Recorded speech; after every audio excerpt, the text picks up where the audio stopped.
Hello dear, जय हिंद and welcome once again. प्यारे बच्चों, आपका बहुत बहुत स्वागत है मेरे यूट्यूब चैनल में। आज हम लोग पढ़ेंगे कॉम्प्लेक्स नंबर का लेक्चर थर्ड। इसके पहले हम 2 लेक्चर का वीडियो आपको दे चुके हैं, बहुत ही इंपॉर्टेंट सेशन थे दोनों। उनको ज़रूर आप कर लीजिएगा, साथ में आप टेलीग्राम चैनल भी ज्वाइन कर लीजिए। इसमें से आपको डीपीपी भी मैंने उसी टॉपिक की दी है, पूरे टोटल क्वेश्चन आर्टा से रिलेटेड है, बहुत अच्छे क्वेश्चन है। और आज हम लोग पढ़ेंगे कंजुगेट, मॉडुलस एंड आर्गुमेंट, इसका टॉपिक। इससे रिलेटेड प्रॉपर्टीज और ग्राफिकल अप्रोच द्वारा क्वेश्चन सॉल्व कैसे करते हैं वो सब कुछ आज पढ़ना है हम लोगों को। ठीक है, तो संग्राम बैच एनडीए 2022 में आज स्टार्ट करते हैं हम लोग कॉम्प्लेक्स नंबर का लेक्चर थर्ड। लेकिन ये ध्यान रखना है आपको कि मिशन खड़कवासला है तो फिर मिशन बना के ही छोड़ना है उसको। हर हाल में आपको वहां पर पहुंचना है, जब तक लक्ष्य हासिल ना हो जाए तब तक आपको रेस्ट लेना ही नहीं है।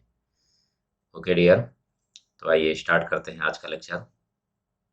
स्टार्ट करने के पहले बेटा एक जानकारी आपको दे दें, ये मेरा न्यू बैच स्टार्ट हो चुका है जो कि 8:30 AM पर है। ठीक है ना, ये 9 3 नवंबर से स्टार्ट हो चुका है। डेली मॉर्निंग में एक क्लास होगी जिसमें कि complete algebra, calculus, probability, ITF, साथ में जो है सेट थ्योरी एंड लॉगरिथमिक, ये सब कुछ मिलेगा। दूसरा पोर्शन जो है कल से स्टार्ट हो रहा है 23 नवंबर से, जिसमें से कि trigonometry, 2D 3D, vector, statics and binary numbers, ये सब कुछ आपको इसमें मिलने वाला है। इन कोर्सेज को ज्वाइन करने के लिए आप प्लस सब्सक्रिप्शन आप ले सकते हैं। ठीक है ना, जिसमें से आपको प्लस कोड NS तोमर का यूज कर देंगे तो 10% डिस्काउंट भी मिल जाएगा आपको। लेकिन साथ में एक चीज़ और भी है, बहुत सारे ज़बरदस्त ऑफर चल रहे हैं, तो मैं आपको जल्दी से वो बता भी देता हूँ, देख लीजिए। और 1 दिसंबर से प्राइस भी बढ़ने वाला है। साथ में ये बच्चों डेली क्लासेस चल रही 10 AM पर, लेकिन 1 2 दिन बाद इसकी टाइमिंग हम इवनिंग में करेंगे, तो मैं आपको जानकारी उसकी दे दूंगा। साथ में जो है इस क्लासेस की, कोर्स की और टेलीग्राम की सभी लिंक आपको डिस्क्रिप्शन में मिल जाएंगी। वहाँ से आप सभी चीज़ें ज्वाइन कर सकते हैं, चाहे वो कोर्स हो चाहे कोई ग्रुप हो। ओके डियर, ये फॉलो करने के बाद जो है आप NS तोमर का यूज करके सभी स्पेशल क्लासेस अनलॉक कर सकते हैं। बिना उस कोड का यूज किए क्लासेस अनलॉक नहीं होंगी। ठीक है ना, ये 10% डिस्काउंट के साथ आप ज्वाइन कर सकते हैं इसको। और ये भी देखिए दे दिया है मैंने, जिससे आपको जानकारी रहे कि दिसंबर से 15% बढ़ने वाला है, उससे पहले ही आपको ले लेना है। और कोर्स आपको पूरा मिल रहा है, मॉर्निंग और इवनिंग मिला करके आपको तो। और यहाँ यूट्यूब में तो आपको मिल ही रहा है, साथ में जो है टेलीग्राम चैनल पर आपको डीपी भी मिली रही है। और सब जो है नेक्स्ट एग्ज़ाम जो होने वाला है उसी के अकॉर्डिंग मैंने पूरा तैयार किया हुआ है। पहले भी जो है ज़बरदस्त क्वेश्चन रहते थे, लेकिन और उससे भी अच्छा मैंने कराना स्टार्ट कर दिया, कि जिससे कि एनडीए का एग्ज़ाम जब आप देने जाएँ तो किसी भी क्वेश्चन में ये प्रॉब्लम ना आए कि नहीं मैंने कभी इसको पढ़ा ही नहीं है। About the complex number dear, इसको समझ लीजिए पहले। कॉम्प्लेक्स नंबर एक पॉइंट है, सिर्फ एक पॉइंट है, और उसका कोऑर्डिनेट x और y होगा। ठीक है ना, तो चाहे तो हम उसको इस फॉर्म में लिख सकते हैं, z=x प्लस आई वाई, जिसमें से x रियल पार्ट होगा, यानी जो x एक्सेस में होगा अलोंग द x एक्सेस, जो y होगा वो होगा अलोंग द y एक्सेस। या फिर हम उसको ऑर्डर पेयर में लिख दें, जिस तरीके से 2D में कोऑर्डिनेट में आप लिखते रहे स्ट्रेट लाइन में, पॉइंट में। और ये सब अर्गेंट प्लेन, यानी एक्स वाई प्लेन को ही अर्गेंट प्लेन कहा जाता है, एक्स वाई प्लेन कहा जाता है, कार्टेशियन प्लेन कहा जाता है, जिसमें से इसको हम कहते हैं रियल एक्सेस। ये है रियल एक्सेस। ठीक है, और वाई एक्सेस को कहा जाता है इमेजिनरी एक्सेस। ये इमेजिनरी एक्सेस हो जाएगा। तो पहले तो ये बात होगी कि कॉम्प्लेक्स नंबर है क्या। अब हम लोग आते हैं इसमें आगे, कि अगर कॉम्प्लेक्स नंबर है तो डेफिनेटली कुछ और भी खास होगा उसमें। तो ये समझ लीजिए पहली बात, कि अगर कोई भी कॉम्प्लेक्स नंबर z=x+i y है और ये 0 के इक्वल हो जाए, राइट, तो फिर दोनों ही पार्ट 0 होंगे, x भी 0 होगा और y भी 0 होगा। लेकिन दूसरा पार्ट इसका, अगर दो कॉम्प्लेक्स नंबर इक्वल हो जाएं, सपोज करिए कि एक कॉम्प्लेक्स नंबर x+i y है और दूसरा a+i b है, राइट, तो अगर ये दोनों इक्वेट कर देंगे आप तो definitely real equal to real होगा, यानी जिसमें आई नहीं है पहले वो दोनों इक्वल करेंगे, और इसके बाद फिर आई वाला पार्ट भी इक्वल करेंगे। ये तीसरी कंडीशन ये होती है कि अगर कभी किसी क्वेश्चन में आपको ये मिलता है कि एक कॉम्प्लेक्स नंबर दूसरे से बड़ा है, तो ये पॉसिबल नहीं हो सकता। क्यों नहीं हो सकता भाई? क्योंकि कोई भी एक पॉइंट दूसरे पॉइंट से बड़ा नहीं हो सकता भाई। पॉइंट तो जीरो रेडियस का ही होता है ना। तो जब जीरो रेडियस का है तो जीरो कई प्रकार के तो नहीं होते ना, सब जीरो ही होंगे। इसलिए कोई भी कॉम्प्लेक्स नंबर ना तो किसी से बड़ा होगा और ना ही किसी से छोटा होगा, कभी नहीं। Only Z1 equal to Z2 हो सकता है, क्योंकि दोनों पॉइंट एक ही जगह पर होंगे। तो रियल रियल के इक्वल, इमेजिनरी हाँ, कभी कभी किसी केसेस में ऐसा आ सकता है, जैसे कि मैं एक क्वेश्चन भी दे देता हूँ साथ में आपको, इसी बेस पर, इसी प्रॉपर्टी के साथ ही एक क्वेश्चन भी देखिए। If a plus i c greater than b plus i d. Question ये है बच्चों, a plus iota c greater than b plus iota d, a b c d belongs to R है, is meaningful for. यानी ये meaningful कब हो सकता है? जनरली अभी मैंने कहा आपसे कि कोई भी कॉम्प्लेक्स नंबर ना किसी से बड़ा होता है और ना ही किसी से छोटा होता है, राइट? तो क्या ये मीनिंगफुल कभी हो सकता है? बिल्कुल हो सकता है। कब हो सकता है मीनिंगफुल? जब इसका इमेजिनरी पार्ट जीरो हो जाए, c equal to zero and d equal to zero. ठीक है, और इससे एक कंडीशन और भी बन जाती है, ऑप्शन में लिख करके आ सकता है, C square plus D square equal to भी जीरो होगा। भाई दोनों जीरो हैं तो श्योर है कि दोनों का स्क्वायर प्लस करेंगे तो भी जीरो होगा, दोनों को सी प्लस डी करें तो फिर जीरो होगा।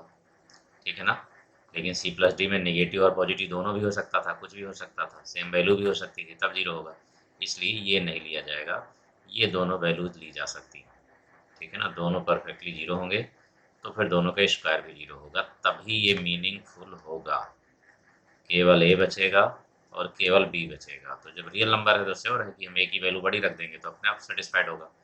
जैसे कि अगर हम लिख दें 5 ग्रेटर देन 3, तो डेफिनेटली ये मीनिंगफुल है। ठीक है ना? लेकिन अगर उसको लिखे रहेंगे तो वो मीनिंगफुल नहीं।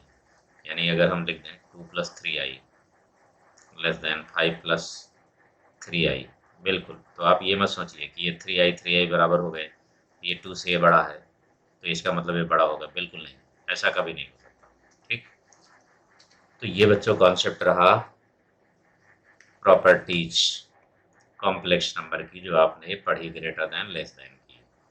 ओके डियर, अब इसके बाद जरा मैं ग्राफ में समझा दूं आपको कि किस तरीके से कॉम्प्लेक्स नंबर कहीं पर भी हो सकता है। ठीक है, इसके लिए आप ग्राफ से समझिए, एक्स एंड वाई एक्सेस। ठीक, ये इसको कहा जाता है इमेजिनरी एक्सेस, ये पहले भी हम बता चुके हैं आपको। ठीक है ना? वाई से वाई डैश, राइट? और इसको कहा जाएगा रियल एक्सेस, एक्स से एक्स डैश, ये होगा रियल एक्सेस। तो जब भी कोई कॉम्प्लेक्स नंबर आप लिखते हैं z equal to x plus i y, तो फिर वहाँ पर दो पार्ट होते हैं, एक कहलाता है रियल z, शॉर्ट में लिखने का तरीका, वो एक्स होता है, और दूसरा कहलाता है इमेजिनरी z, शॉर्ट में लिखने का तरीका ये वाई होता है। ठीक है ना? तो कोई भी कॉम्प्लेक्स नंबर कहाँ पर हो सकता है? यहाँ होगा। अगर यहाँ होगा तो x रियल होगा बट y जीरो, यहाँ होगा तो x नेगेटिव होगा बट y जीरो, यहाँ x पॉजिटिव, यहाँ पर होगा तो फिर x जीरो होगा बट y पॉजिटिव, यहाँ कहीं होगा तो x zero but y negative. अगर यहाँ पर हुआ ओरिजिन में तो फिर दोनों ही जीरो होंगे। ठीक है ना? अगर यहाँ फर्स्ट क्वाड्रेंट में है, फर्स्ट क्वाड्रेंट में है यहाँ पर कहीं भी, तो फिर एक्स और वाई दोनों होंगे जेड में, यानी दोनों साइन पॉजिटिव ही होंगे, तो फर्स्ट क्वाड्रेंट में होगा।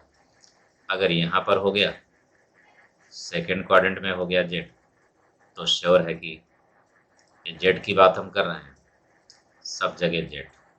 ठीक है ना? ये ध्यान रहे आपको, सब जगह जेड की ही बात हो रही है। तो अगर यहाँ पर हो गया तो श्योर है कि एक्स नेगेटिव होगा और वाई पॉजिटिव होगा।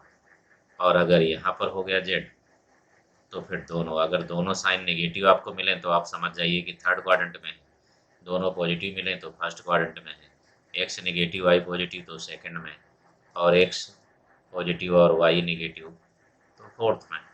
इस तरीके से जो है 4 क्वाड्रेंट हो गए, 4x और y एक्सिस के पार्ट हो गया और एक ओरिजिन। 9 प्लेसेस के अलावा और कहीं नहीं होगा जेड। केवल जेड एक पॉइंट है, एक कोऑर्डिनेट है किसी पॉइंट का, जो कि आर्गेन प्लेन में कहीं भी 9 जगह पर ही हो सकता है ना। अब कोऑर्डिनेट तो ये पूरा होता है। अब आप कहेंगे सर इसी जगह होगा क्या? बिल्कुल कहीं भी आ सकता है, लेकिन रहेगा तो फर्स्ट क्वाड्रेंट ही ना वो। इस तरीके से 9 पार्ट में कहीं भी हो सकता है। तो ये तो कॉम्प्लेक्स नंबर की प्रॉपर्टी हो गई, ठीक है ना। उसका जो है प्लेसमेंट हो गया कि कहाँ कहाँ पर हम रख सकते हैं, डिस्क्रिप्शन हो गया, ठीक।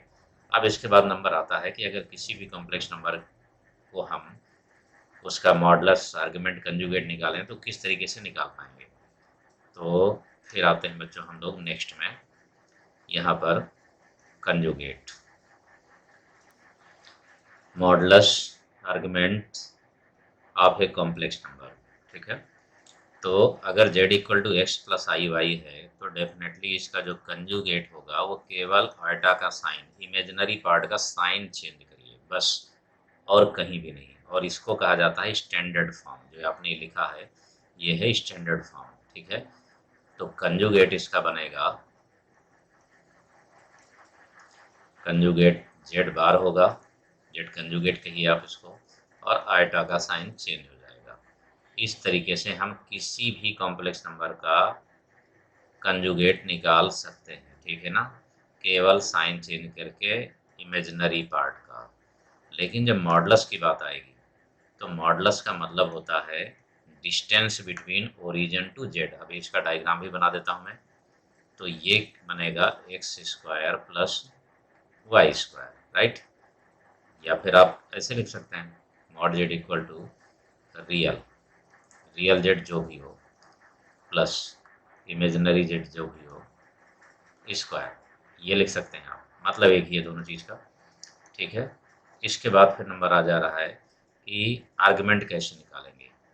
तो आर्ग जेड शॉर्ट में लिखने का तरीका, इसको थीटा ही कहेंगे, और ये इक्वल टू होगा टेन इनवर्स फर्स्ट क्वाड्रेंट का निकालेंगे आप। ओनली दोनों पॉजिटिव होना चाहिए, दोनों के दोनों पॉजिटिव होना चाहिए, उसका निकाल लेंगे आप।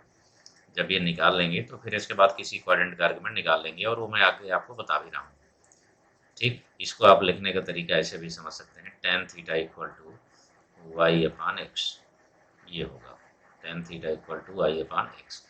ये आर्गुमेंट निकालने का तरीका, ये मॉडुलस निकालने का तरीका, ये कंजुगेट का, ये तो तीनों निकालने के तरीके हो गए। लेकिन अब इसके साथ एक चीज़ आप पहले समझ लीजिए कि जब ये तीनों चीज़ें हमें पता है तो कॉम्प्लेक्स नंबर को हम कितने तरीके से लिख सकते हैं, इसके बाद फिर आते हैं ग्राफ में आगे, ठीक है। तो नेक्स्ट पोर्शन अगला होगा इसका डिस्क्रिप्शन ऑफ कॉम्प्लेक्स नंबर, ठीक है ना। इसमें हम जो है किसी भी कॉम्प्लेक्स नंबर को 4 बेस से 4 तरीके से डिस्क्राइब कर सकते हैं, यानी लिख सकते हैं। जिस तरीके से हम अपने अब नाम को लिखें, हिंदी इंग्लिश किसी में भी लिखें, तो उसी तरीके से कॉम्प्लेक्स नंबर को हम, पहला मेथड है हमारा ऑर्डर पेयर, जो मैं अभी पहले भी आपको बता चुका हूँ कि आई को हटा करके आप लिख देंगे एक्स कामा वाई करके, तो ये कहलाएगा ऑर्डर पेयर। दूसरा स्टैंडर्ड फॉर्म है जो अभी आप करते चले आ रहे हैं, लिखते चले आ रहे हैं, जिसमें से ये रियल पार्ट और दूसरा इमेजिनरी पार्ट। इसको ए प्लस आई बी फॉर्म भी कहा जाता है, बट ज़्यादा अच्छा है स्टैंडर्ड फॉर्म बोलना। दूसरा फिर तीसरा पोलर फॉर्म होता है इसमें। पोलर फॉर्म में आपको दो चीज़ों की जरूरत पड़ेगी, एक तो मॉडुलस निकालना पड़ेगा आपको, दूसरा आर्गुमेंट आपको निकालना पड़ेगा। मॉडुलस आर्गुमेंट जब दोनों निकाल लेंगे तो आप यहाँ पर रख देंगे जैसा लिखा हुआ है, mod Z cos theta plus आई साइन थीटा, तो अपने आप पोलर फॉर्म बन जाएगा। फिर एक और होता है यूलर फॉर्म, इसकी ज़रूरत पड़ेगी जब किसी क्वेश्चन को सिंपलीफाई करते हैं हम। जब किसी क्वेश्चन को सिंपलीफाई करते हैं तो बहुत ज़बरदस्त यूज होता है और सिंपल क्वेश्चन हो जाता है तुरंत। Mod z into e to power I theta, इसको एक्सपोनेंशियल फॉर्म भी कहा जाता है, एक यूलर्स फॉर्म भी कहेंगे और एक्सपोनेंशियल फॉर्म भी कहेंगे। तो ये हैं कॉम्प्लेक्स नंबर को 4 तरीके से लिखने का कॉन्सेप्ट, ठीक है ना।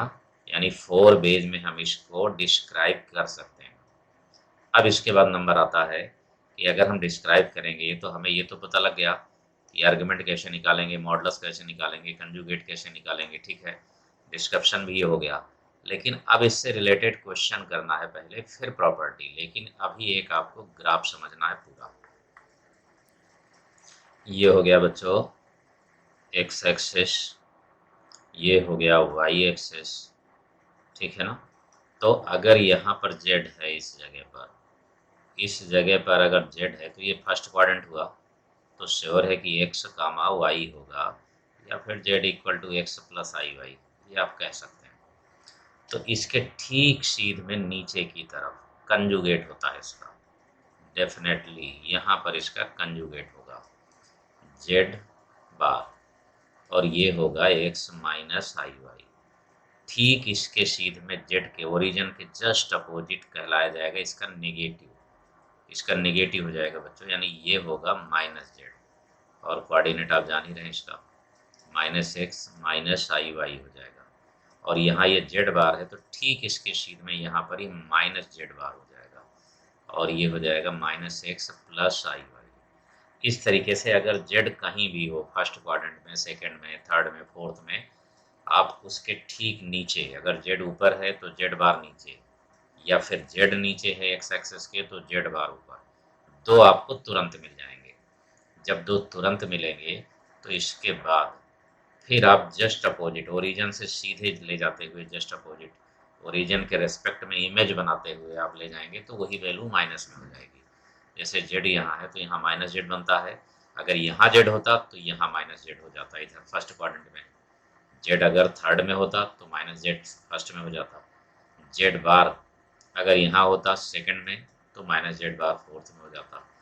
इस तरीके से तो ये जेड की कंडीशन हो गई। अब आप ये समझ सकते हैं कि जब ये जेड है, एक्स वाई है, तो ये वैल्यू वाई होगी और ये वैल्यू एक्स होगी, राइट। यहाँ अगर मैं एम लेट कर लेता हूँ तो ये हाइपोटेनस बना और ये इसका एंगल है, तो जो ये एंगल बन रहा है यही कहलाएगा आर्क जेड। थीटा जो बना रहा है, यानी कोई भी पॉइंट को ओरिजिन से मिला देने के बाद जो लाइन बनेगी वो लाइन एक्स एक्सिस के एंटी क्लॉकवाइज डायरेक्शन में या फिर क्लॉकवाइज डायरेक्शन में, दोनों ही कंडीशन में जो बनेगा वो कहलाएगा आर्क जेड, ये ध्यान रहे। और ये जो डिस्टेंस बनेगी root x square plus y square, distance का फार्मूला, ये कहलाएगा मॉड जेड, ठीक है। अब मॉड जेड हो या फिर मॉड जेड बार हो, ये सब सेम होंगे, सब सेम डिस्टेंस पर होंगे, क्योंकि कोऑर्डिनेट तो सेम है, केवल नेगेटिव पॉजिटिव हो रहा है, इसलिए उसमें से कोई भी चांस नहीं है बदलने का, डिस्टेंस सेम होगी। यहाँ पर भी सेम होगा ये माइनस जेड बार, राइट, ये डिस्टेंस सेम होगी चारों तरफ ये वैल्यू सेम होगी, दूरी बराबर है क्योंकि कोऑर्डिनेट बदल रहा है, सेम है, साइन बदल रहा है केवल, ठीक है। अब इसके बाद आता है, आपने यहाँ तो देख लिया कि ये थीटा है, लेकिन जब ये क्लॉकवाइज हो रहा है नीचे वाला, तो जब नीचे वाला पोर्शन क्लॉकवाइज हो रहा है तो ये हो जाएगा बेटा ये वाला माइनस थीटा, ठीक। लेकिन ये यहाँ से लेकर के यहाँ तक का जो पार्ट जो है आर्गुमेंट बनेगा, तो ये थर्ड सेकंड क्वाड्रेंट में होने की वजह से पाई माइनस थीटा होगा, ठीक।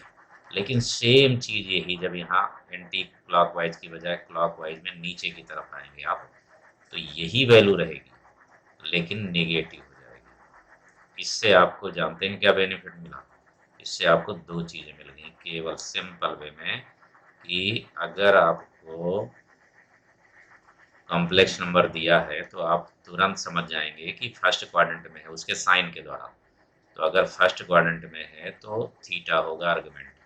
थीटा कैसे निकालेंगे, वही procedure, tan theta equal to i upon x करके, बस जब ये निकल आए तो फिर आप सेकंड में ले आइए, सेकंड में अगर है तो बनेगा पाई माइनस थीटा। अब ये दोनों जब आ गए तो सीधा सीधा ये वाला नीचे अगर फोर्थ में है तो माइनस थीटा, और अगर थर्ड में है तो पाई माइनस थीटा, ये बन जाएंगे तुरंत। लेकिन ये प्रिंसिपल वैल्यू है, ये सभी जो है प्रिंसिपल वैल्यू है थीटा की, राइट, ठीक है ना। लेकिन एक चीज़ और ध्यान रहे कि जो प्रिंसिपल वैल्यू होगी आर्गुमेंट की, प्रिंसिपल वैल्यू ऑफ आर्ग जेड, वो पाई के बराबर होगी बट माइनस पाई से बड़ी होगी। क्यों, क्योंकि इधर से आप लाएंगे तो यहाँ तक पूरा ले आएंगे, लेकिन इधर लाएंगे तो पाई इंक्लूड हो चुका है, पहले पाई इंक्लूड हो चुका है, इसलिए फिर दोबारा इसको यूज नहीं करेंगे, और ये कहलाएगा आर्गुमेंट पाई बाई टू, और इधर कहलाएगा माइनस पाई बाई टू। ये देखिए जीरो, ये पाई बाई टू और ये माइनस, यानी सभी जगह जहाँ भी होगा कॉम्प्लेक्स नंबर, पूरे के पूरे जो है यहाँ पर आर्गुमेंट लिखे हुए हैं, मॉडुलस लिखा हुआ है, प्रिंसिपल वैल्यू लिखी है, लेकिन कुछ जगह पर आपको ऑप्शन में ऐसा मिल सकता है पाई प्लस थीटा, ये जरूर देख लीजिए। तो ये प्रिंसिपल वैल्यू नहीं होगी, यहाँ पर मिल सकता है। फोर्थ में आप जानते हैं कैसे पहुँचते हैं, 2 पाई माइनस थीटा मिल सकता है, ये भी प्रिंसिपल वैल्यू नहीं होगी, लेकिन यही होगा अर्ग। इस तरीके से आप आर्गुमेंट आप निकाल लेंगे, ठीक है ना। तो चलिए अब हम लोग क्वेश्चन पहले करते हैं इसमें से, फिर प्रॉपर्टी फिर बाद में डिस्कस कर लेंगे, ठीक है ना। इस ग्राफ के बाद एक नोट समझ लीजिए आप पहले इसको। जैसे ऑर्डर पेयर है, तो ऑर्डर पेयर आप जानते ही हैं कि z equal to x comma y लिखा जाएगा, ठीक है ना। ये तो यहाँ पर जो है z equal to x plus i y लिखा जाएगा। यहाँ पर जो है z equal to mod z होगा और कॉस थीटा प्लस आई साइन थीटा होगा। आई हमेशा साइन के साथ रहेगा, ये ध्यान रखना है आपको। और जब यहाँ लिखेंगे तो मॉड जेड रहेगा और into e to power I theta रहेगा। लेकिन इन दोनों में आपको मॉड जेड निकालना पड़ेगा, आपको मॉड जेड की जरूरत पड़ेगी, आर्गुमेंट की जरूरत पड़ेगी, दोनों में ही, ठीक है। तभी आप ये बना पाएंगे। तो अब हम यहाँ बात करते हैं कि अगर हमारे पास 1 है तो क्या होगा, -1 है तो क्या होगा, आई है तो क्या होगा, माइनस आई है तो क्या होगा। ये 4 वैल्यूज हैं। तो ये 4 वैल्यूज में जो है 1 और इसका ऑर्डर पेयर आप लिखेंगे, तो ऑर्डर पेयर में 1, 0 लिखा जाएगा, ठीक है ना। ये -1, 0 लिखा जाएगा। अगर इसका ऑर्डर पेयर आप लिखना चाहते हैं आई का, तो ये 0, 1 लिखा जाएगा। इसका ऑर्डर पेयर लिखना चाहते हैं आप, तो 0, -1 लिखा जाएगा, ठीक है ना। तो फिलहाल यहाँ पर तो वही चीज़ है, ए प्लस आई बी फॉर्म तो वही रहेगा -1, ठीक है ना। आई माइनस आई कर देते हैं इसको, चलिए, ठीक है ना। लेकिन एक मिनट, और इसके बाद ये माइनस आई। अब इसके बाद जो है 1 का मॉडुलस तो 1 ही होता है, ठीक है ना। मॉडुलस सभी का 1 होगा, इन सभी का 1 होगा मॉडुलस बच्चों, चाहे आप 1 लिखें या आई लिखें, किसी का भी, ठीक है ना। चाहे माइनस आई हो चाहे प्लस आई हो, सभी का 1 ही होगा। तो जब हम इसको पोलर फॉर्म में लाएंगे तो 1 कब होगा, जब हम थीटा 0 रखते हैं, यानी कॉस 0 प्लस आई साइन 0 होगा, ठीक। ये हो गया इसका पोलर। -1 का polar z equal to cos pi plus I sine pi, क्योंकि पाई रखेंगे तो साइन पाई 0, कॉस पाई -1 हो जाएगा। आई का मतलब z equal to cos pi by 2, cos 90 0 हो जाएगा और साइन 90 केवल 1 दे देगा, तो आई बचेगा। माइनस आई में कॉस पाई बाई 2 होगा और minus I sine pi by 2 हो जाएगा। ये वैल्यू हो गई बेटा। तो ये तो इसके जो है पोलर फॉर्म हो गए, इनकी जरूरत पड़ेगी अभी आगे कहीं ना कहीं, इसीलिए मैं डिटेल से आपको लिखा रहा हूँ कि कैसे करना है। अब इसके बाद नंबर पर आ जाइए। जब ये सब डिटेल आपको पता होंगी तो क्वेश्चन बहुत तेज लगेंगे, ये बेनिफिट होता है, ठीक है। यहाँ पर जब जो है यूलर फॉर्म में आएंगे तो इसमें तो कुछ है ही नहीं, सीधे क्या लिखेंगे आप, मॉड जेड 1 है और थीटा 0 है, तो बात वही हो गई। 0 लिखेंगे तो 1 ही रह जाएगा, लिखना चाहें लिख सकते हैं फिलहाल, लेकिन इसमें जरूर बनेगा E to power I pi by 2, pi बनेगा केवल ये, ठीक है। यहाँ पर केवल पाई। और दूसरा वाला पार्ट पाई बाई 2 है, तो E to power I pi by 2, ये जरूर आप याद रखना। और लास्ट वाला ई टू पावर माइनस रहेगा पाई बाई 2, ये चीज़ें। तो ये सभी जो है यानी 1 -1 आई माइनस आई के पोलर और यूलर फॉर्म हो गए, जिनकी ज़रूरत आगे मिलना है आपको, इसलिए हमने डिटेल आपको दे दी है जो है, ठीक। अब इसके बाद हम लोग क्वेश्चन स्टार्ट करेंगे, और क्वेश्चन स्टार्ट करने के लिए कुछ और लिखाएंगे हम साथ में ज़रूर, वो ये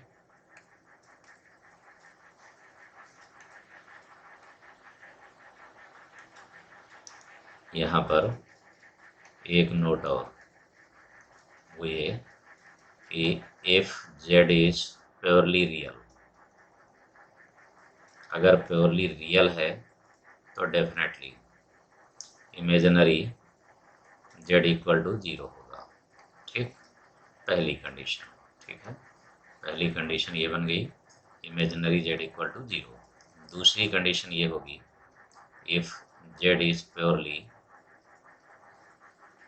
इमेजिनरी, तो अगर प्योरली इमेजिनरी है तो फिर real part of z equal to 0 होगा।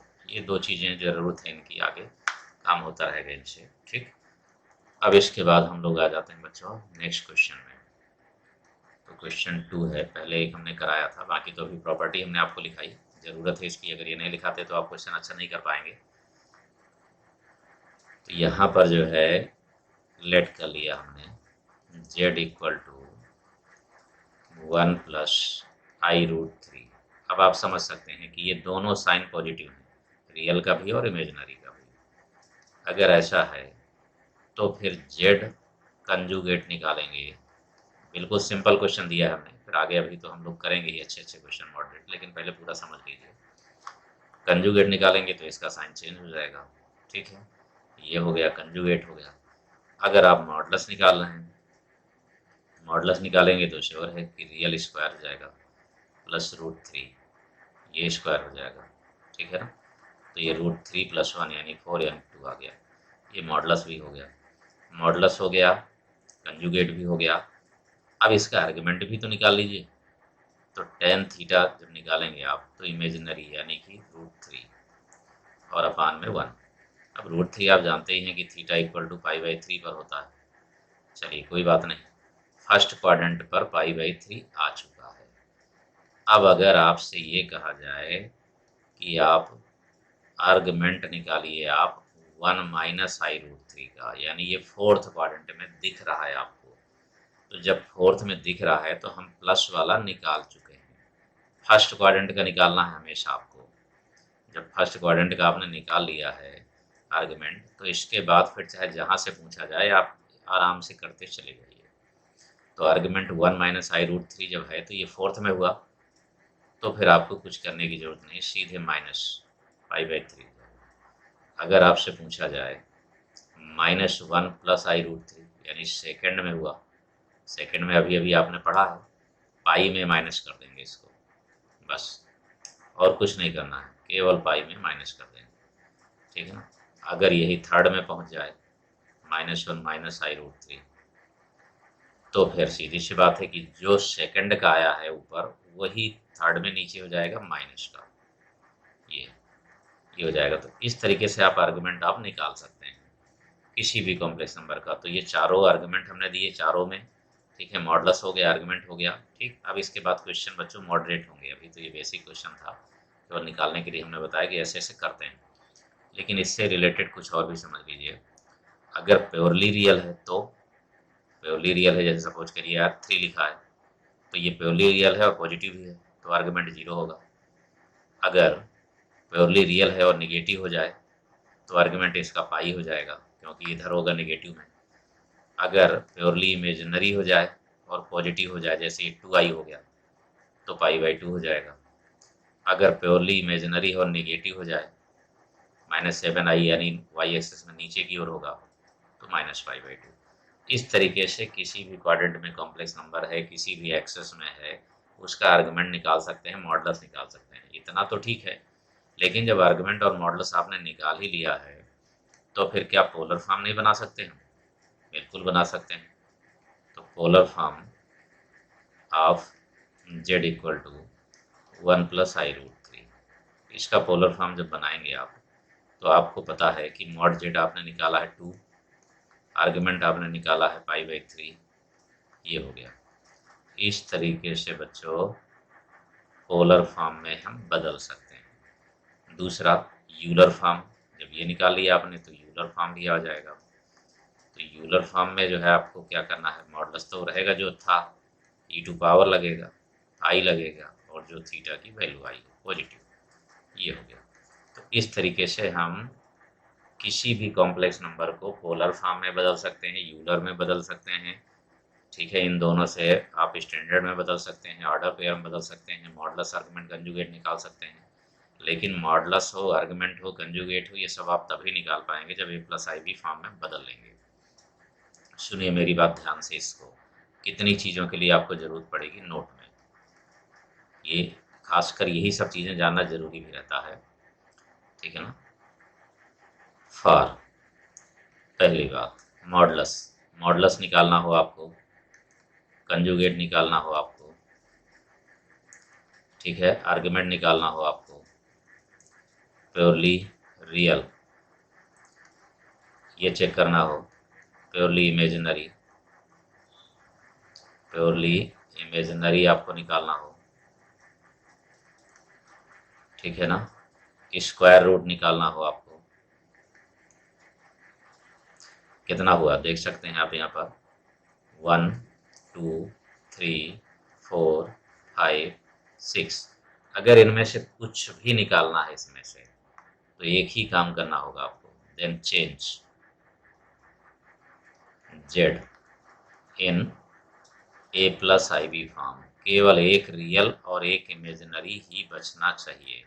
अपान में कभी भी आई नहीं होना चाहिए, अगर है भी तो उसके कंजुगेट का मल्टीप्लाई डिवाइड कर दो, ठीक है ना। ये सब चीज़ें इतना आपको निकालना होगा जब भी ज़रूरत पड़ेगी इसमें से, इतने जो हमने लिखे हैं 6 पार्ट। ओके डियर, डियर एक नोट्स और देख लीजिए आप यूलर फॉर्म का। ई टू पावर आई थीटा की वैल्यू ये होगी क्योंकि इसका मॉडल्स 1 ही आएगा अगर हम जेड इसको लेते हैं। E to power I theta equal to ये होगा। अगर हम दोनों को ऐड करते हैं तो साइन कैंसिल आउट हो जाएगा तो कॉस की वैल्यू आ जाएगी। दोनों को माइनस करते हैं तो कैंसिल आउट हो जाएगा ये कॉस, तो साइन की वैल्यू आ जाएगी। इस तरीके से हम साइन और कॉस दोनों की वैल्यू निकाल सकते हैं इससे। ओके, अब आते हैं चलिए क्वेश्चन में। क्वेश्चन है बच्चों, find the modulus and argument of complex number z equal to 1 plus cos theta plus I sine theta. तो इस टाइप के किसी भी क्वेश्चन को, ये एक कॉन्सेप्ट भी है बहुत बढ़िया सा, एक ऐसी ट्रिक भी है जिससे जल्दी भी आप कैलकुलेट कर लेंगे और साथ में एक बेनिफिट आपको ये होगा, पूरा कैलकुलेशन भी आ जाएगा, दोनों चीज़ें होंगी। तो सबसे पहले तो आप ये जान लीजिए कि 1 प्लस कॉस थीटा का जो फार्मूला है वो होगा 2 कॉस स्क्वायर थीटा बाई 2, और साइन थीटा का फार्मूला बाई 2 के टर्म में ये होगा 2 साइन थीटा बाई 2 और into cos theta by 2, right. अगर हम चाहें तो real square plus imaginary square से निकाल भी सकते हैं, आ जाएगा वो, लेकिन इससे जल्दी होगा जो मैं बता रहा हूँ आपको, वो तो आप सीख गए हैं। Real square plus imaginary square, imaginary upon real argument के लिए। लेकिन इससे कितनी जल्दी होगा ये भी तो देखिए। तो यहाँ पर 1 प्लस कॉस थीटा का मतलब हो गया 2 कॉस स्क्वायर थीटा बाई 2, और यहाँ हो जाएगा बच्चों I into 2 sine theta by 2 into cos theta by 2, right. इससे जेड बन गया 2 कॉस थीटा बाई 2, कॉमन लेंगे आप तो बचेगा यहाँ पर कॉस थीटा बाई 2 और plus I sine theta by 2, ये। अब अगर आप इसको कंपेयर करें, किससे कंपेयर करें आप, मॉड जेड कॉस थीटा, यानी कॉस अल्फा लिख दे रहा हूँ मैं, आई साइन अल्फा, तो आप समझ सकते हैं कि अल्फा अर्ग जेड है और ये मॉड जेड है, इसलिए आपके सामने वैल्यू आ चुकी। मॉड जेड होगा 2 कॉस थीटा बाई 2 और अर्ग जेड होगा थीटा बाई 2, केवल थीटा बाई 2, ये ठीक है ना। ये दोनों वैल्यू तुरंत आ जाएंगी बस केवल एक बार बनाने से ही, सिंप्लीफाई करने से। अब जरा इसमें न्यूमेरिकली देखिए, ये तो एक फैक्ट भी है, अगर आप चाहें तो याद रख सकते हैं इसको, ठीक है। लेकिन अगर आप इसको कैलकुलेट करें किसी दूसरे फॉर्म में तो कैसे होगा ये देखिए। क्वेश्चन है ये यहाँ पर, फाइंड मॉडुलस एंड आर्गुमेंट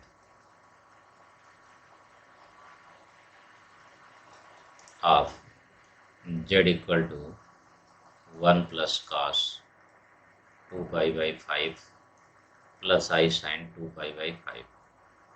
अब बेनिफिट आपको ये होगा बेटा इसमें कि अगर आप थोड़ा भी मेमोरी में रखें इस बात को कि 1 प्लस कॉस थीटा प्लस आई साइन थीटा का मॉड जेड होता है 2 कॉस और थीटा बाई 2, इसका आधा। तो जब इसका आधा करेंगे तो 2 2 कैंसिल हो जाएगा, पाई बाई 5 आ जाएगा, और इसका आर्ग जेड थीटा बाई 2, यानी जो यहाँ पर ये थीटा है इसका आधा करेंगे 1 बाई 2 तो 2 2 कट जाएगा, पाई बाई 5। ये बेनिफिट आपको मिलेगा इसमें अगर आप थोड़ा भी तैयार रखते हैं, और नहीं तो फिर वर्किंग रूल तो आपने सीख लिया, देख लिया आपने कैसे करते हैं, सिंपलीफाई करेंगे ट्रिग्नोमेट्रिक कॉन्सेप्ट का यूज करके और जल्दी से कर लेंगे। अब हमने माइनस कर दिया यहाँ पर वही है, तो फिर वही कंडीशन आ गई कि क्या फार्मूला लगेगा। तो साइन का फार्मूला तो आपको पहले से ही पता है, 1 माइनस कॉस थीटा का मतलब होगा, यहाँ 2 थीटा भी हो सकता है अगर 2 थीटा है तो 2 थीटा के फॉर्म में बनाइएगा, साइन स्क्वायर थीटा बाई 2 ये होगा। और साइन थीटा की वैल्यू तो ऑलरेडी वही है जो आपने पढ़ा भी, sine theta by 2 into cos theta by 2, right. तो ये बन जाएगा z equal to 2 sine square theta by 2 और plus 2i sine theta by 2 cos theta by 2। जब ऐसा बना बच्चों तो अब यहाँ पर कॉमन क्या आ रहा है, यहाँ 2 साइन थीटा बाई 2 कॉमन आ रहा है, तो यहाँ पर बच रहा है साइन थीटा बाई 2 और यहाँ पर बच रहा है आई कॉस थीटा बाई 2। अब जल्दबाजी में आप गलत कर सकते हैं, आप ये सोच सकते थे कि नहीं ये आ चुका, ये मॉड होगा और ये थीटा होगा, आर्गुमेंट होगा। बिल्कुल नहीं, हमने कहा नहीं कि आई कभी भी कॉस के साथ नहीं होना चाहिए। तो आप अच्छी तरीके से जानते हैं कि अगर हम इसको चेंज करना चाहें कॉस को साइन में तो बिल्कुल बदल सकते हैं, sign pi by 2 minus theta कर देंगे तो अपने आप कॉस थीटा ही तो होता है, इसलिए चेंज कर दीजिए, पूरे को चेंज करना होगा आपको, इसको चेंज करने की ज़रूरत नहीं, इसको मत चेंज करिए, ये वही बना रहने दीजिए, ठीक है ना, कोई प्रॉब्लम नहीं इसमें। यहाँ पर बदल दीजिए तो ये हो जाएगा पाई बाई 2 माइनस थीटा बाई 2 और इधर plus I sine pi by 2 minus theta by 2। ये वैल्यू आ गई बच्चों, मॉड जेड भी आ गया आपके सामने और कॉस भी, यानी मॉड जेड की वैल्यू होगी इस कंडीशन में 2 साइन थीटा बाई 2 और अर्ग जेड होगा इस कंडीशन में 90 माइनस थीटा बाई 2, ठीक है ना। अगर यहाँ माइनस है तो फिर आर्गुमेंट भी बदल जाएगा और मॉड भी बदल जाएगा, ठीक है। इस तरीके से इस टाइप के क्वेश्चन करेंगे। अब इसमें भी अगर एग्जांपल की बात हम करें एक न्यूमेरिकली तो ये बन जाएगा find modulus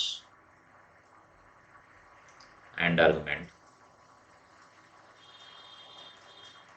of z equal to 1 minus cos 3 pi by 7 plus I sine 3 pi by 7, ठीक है। सॉल्यूशन निकालेंगे आप। अब आपको ज़्यादा टाइम बर्बाद करने की ज़रूरत नहीं है क्योंकि आपको पहले से पता है इस बारे में कि मॉड जेड की वैल्यू होगी 2 साइन और थीटा बाई 2, इसका आधा कर देंगे तो यहाँ 14 हो जाएगा, 3 पाई से कैंसिल तो होगा नहीं, 3 पाई बाई 14 हो जाएगा। लेकिन जब आर्ग जेड निकालेंगे तो 90 रखेंगे और फिर थीटा बाई 2 करेंगे, यानी कि 3 पाई बाई 14। ये कैलकुलेट कर सकते हैं इसको, लेकिन आंसर हो गया। इस तरीके से आप जो है बहुत ही फास्ट आर्गुमेंट मॉडुलस निकाल सकते हैं अगर ट्रिग्नोमेट्रिकल में होगा ये तो, ठीक है। अब आते हैं जरा नेक्स्ट क्वेश्चन में। अब हमने यहाँ पर साइन कर दिया, अभी तक कॉस चल रहा था, अब साइन हो गया, ठीक है ना। तो अब इन दोनों में क्या है, अभी आपने पढ़ा कि हम साइन को कॉस में बदल सकते हैं, कॉस को साइन में बदल सकते हैं, राइट। तो बदलना पड़ेगा ही, ठीक है ना, बदलना पड़ेगा। ज़्यादा बेटर यही रहेगा कि आप इसको तुरंत कॉस में बदल दें, 1 plus cos pi by 2 minus theta. जैसे ये बदल जाएगा I sine pi by 2 minus theta, अब इसके बाद दिक्कत नहीं है।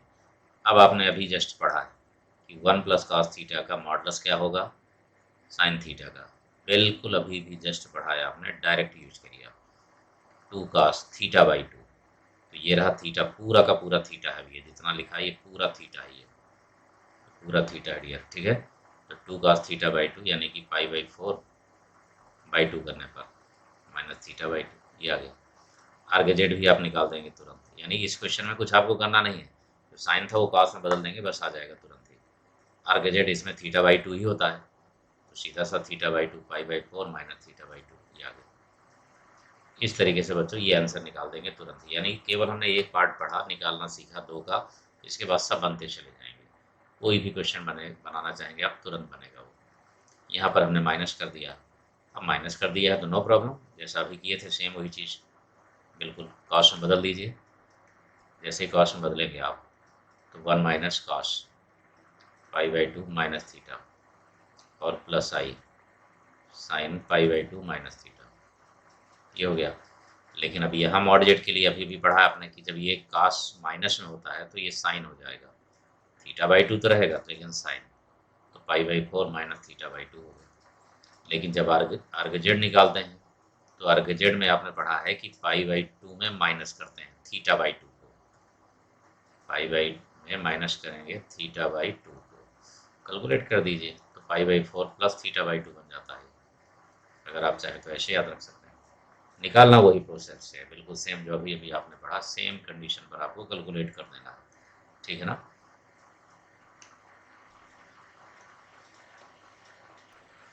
Find modulus and argument object equal to this, ये बदल गया। अब आई हमने इसके साथ कर दिया, ये देखिए अब हमने कॉस के साथ 1 प्लस कॉस के साथ पूरा आई कर दिया। अगर केवल कॉस के साथ होता तो 90 माइनस करके हम बदल देते, लेकिन यहाँ पॉसिबल नहीं है।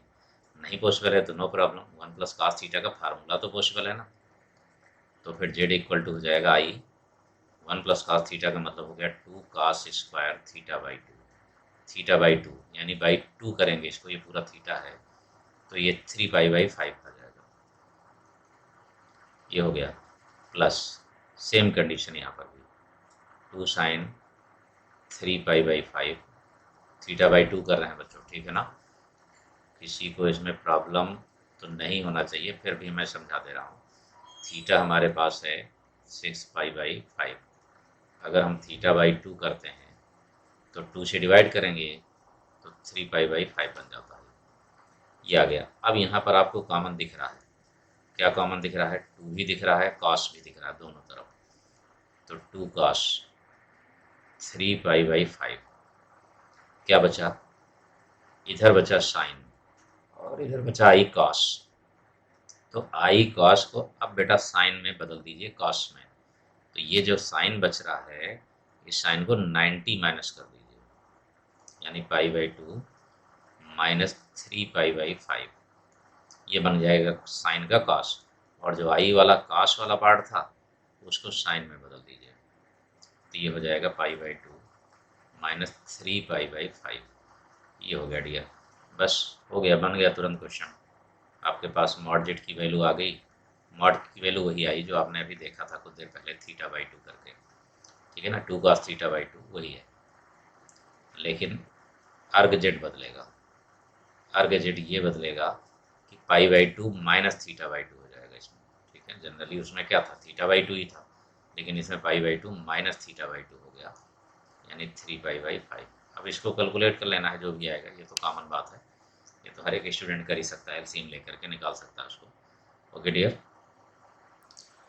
If arg z less than 0 then find the value of this. अब ये एक अच्छा क्वेश्चन है बच्चों, अब इसमें कुछ भी नहीं लिखा, बस अब अर्ग जेड लेस देन 0 लिखा है तो कहाँ से पाएंगे आप अर्ग जेड, तभी तो आप रख पाएंगे ना माइनस जेड और माइनस जेड बार में, ठीक है ना। तो इसके लिए मैं आपको एक बेस्ट टेक्निक बता रहा हूँ, परेशान होने की बिल्कुल ज़रूरत नहीं है, बहुत ही सिंपल वे में समझ में आएगा।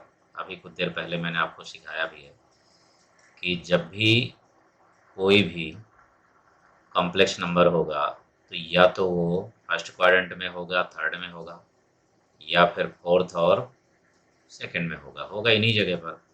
और ये भी फिक्स है कि अगर यहाँ पर है तो डेफिनेटली वो वैल्यू थीटा होगी, यहाँ पर है तो डेफिनेटली ये वैल्यू माइनस थीटा होगी अगर इस क्वाड्रेंट में है यहाँ पर, ठीक है ना। केवल इसी से डायग्राम से ही आंसर बन जाएगा। और अगर यहाँ पर है यहाँ पर तो ये पाई माइनस थीटा हो जाएगा, और अगर जस्ट अपोजिट आता है एंटी क्लॉकवाइज की बजाय क्लॉकवाइज में आता है ऐसे नीचे से, ठीक है ना, तो वही वैल्यू जो ऊपर लिखी है उसी को माइनस में कर देंगे। ये तो ठीक है, इतना फिक्स है, ये डायग्राम आप मन में बैठा दीजिए, इसको चेंज नहीं करना है कभी भी आपको।